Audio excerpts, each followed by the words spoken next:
Enough times that I don't really feel it so much anymore. So I'm up and moving, and sometimes if I'm home too long, I end up sleeping. So I actually feel pretty good. So. How do you feel to be back in the gym today? Yeah, it's great. Obviously, I was in kind of earlier on in the summer a little bit, and then kind of periodically, so I've had a good relationship, so it seems pretty seamless coming back in, and just watching it from afar, it's been really fun, and they're doing a great job, and so just trying to be as best as I can for them, but just great group of girls, and yeah, I'm just excited to be back. What's been your takeaway from the season so far? We're feisty, we're edgy, we compete hard, and I don't know, we come in with a great mindset, and it's been really fun to watch. And obviously just kind of being in it behind the scenes, right? I think most of my life has been on the playing side, so seeing it from the coaching side, it's been fun to kind of learn that perspective as well.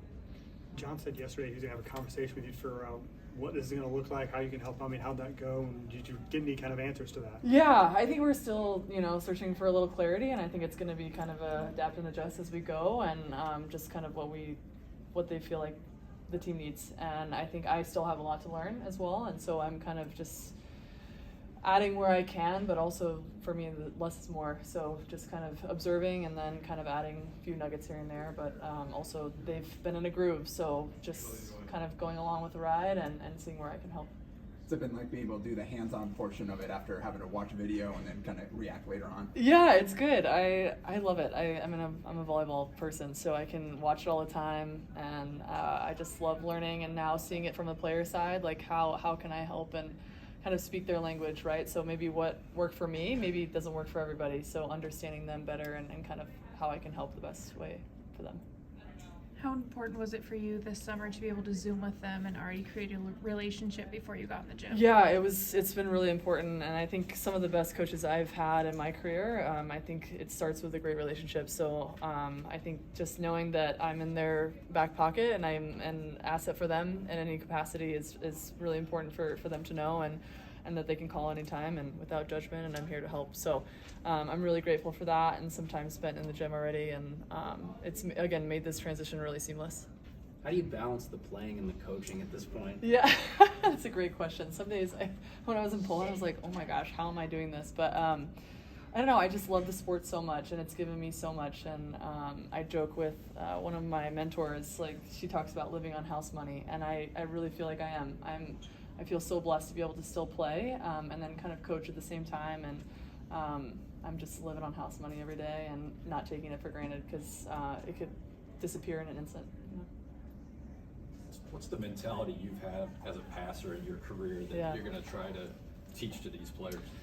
Yeah, I mean, passing is such a mental skill that you have to kind of, what you say to yourself really affects like how you perform it. And so I think a lot of times we think that we have to do more when we're passing, like, oh my gosh, this ball's coming really fast at me, I feel like I have to do a lot of movement, when in reality it's less movement is better. How can we simplify the move, and then how can we make it as simple as possible? So I think it's just quieting their mind, quieting their thoughts, and giving them one or two cues to really hone in on and focus on. So but it's such a mental skill. And I think even for me, when I think back, when I was in high school, I was like, oh yeah, passing, it's easy, right? And then all of a sudden you get to college and people are just targeting you. It's like, how can you withstand that and withstand that with time? So teaching that, understanding that mentality behind that is really important.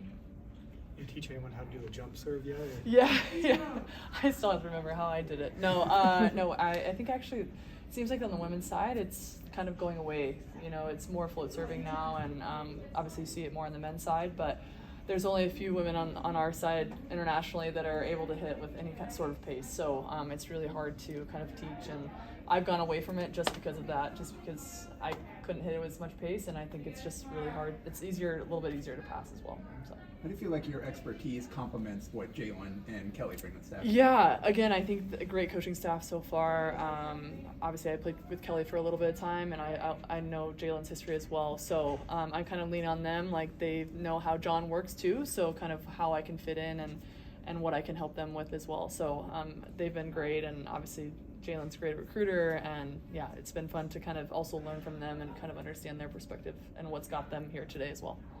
Anything from Coach Cook that you can kind of see in your own coaching style or that he's passed on to you? Yeah, gosh, I've been away for so long, so like the time actually spent in the gym has been very limited. So yeah, I mean, I just think how he approaches the program, right? I think he's always learning, he's always evolving, he's always trying to be better, and I think that mindset across all facets has really came true for me, right? Like I'm like never settling. It's never enough for me, and I'm always trying to learn and how I can be better. So I think that mindset in itself helps, and I think that approach as a coach is really important.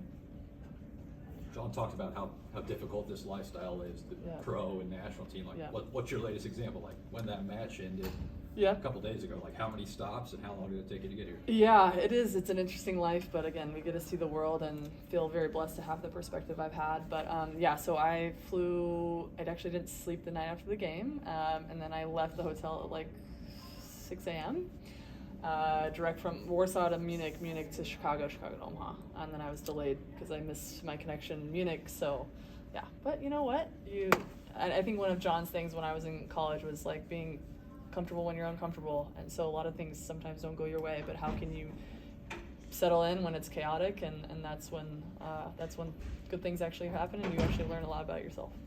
What was that feeling like on Sunday when you all clinched that Olympic berth too, to go through that? I mean, especially after what happened Saturday when you didn't win. No, and I think that it was a really challenging qualifying experience, right? 7 matches in 9 days. I don't know how my body held up someday. I'm like, what am I doing?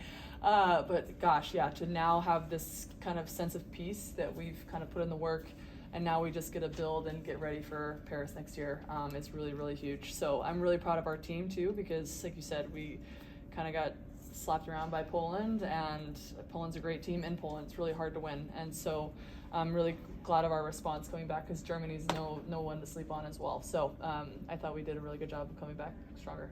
Are you planning to participate at any point this fall, kind of in the gym, or you giving yourself some time off right now? Yes. So I'm taking probably a week off, and then I'll start some weights, and then I'll probably jump in practice a little bit. I've asked to kind of just get my jumping capacity up a little bit as I'm going to sign somewhere in the spring and see where I can go, and then lead into Paris for next year.